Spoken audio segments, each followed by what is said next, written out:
Sonte në Qarshinë e vjetër të Shkupit fillon edicioni i parë i Festivalit Ndërkombëtar të Muzikës Qarshia.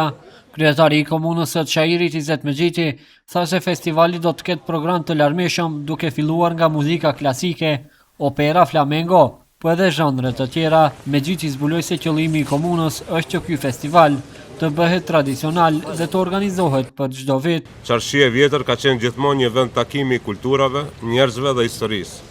Pikërisht për këtë arsye besojmë se është vendi i duhur që dhe arti të marrë një rol më të madh në jetën publike dhe të krijojë një lidhje të natyrshme mes trashëgimisë sonë dhe krijimtarisë bashkëkohore.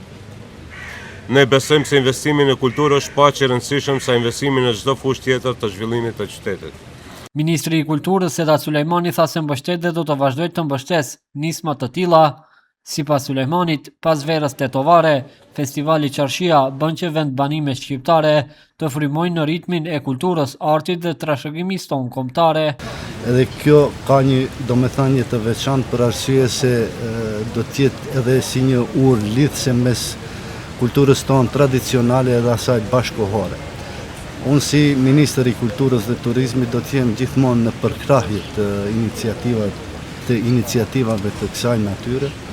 Dhe shpresoj që gjithmonë bashkarisht kështu do të korrim suksese të mëdha. Në organizimin e festivalit Qarshia ka ndihmuar edhe Inva Mula, një nga sopranot shqiptare me famë ndërkombëtare, e cila tha se me këtë festival hapet një rrugë e re drejt artit, dijes dhe bashkëpunimit të paqes. Njoftoi se në këtë festival do të ketë artistë shqiptar dhe jo vetëm, sipas saj do të ketë artistë nga Spanja, Franca, po edhe nga vende të tjera.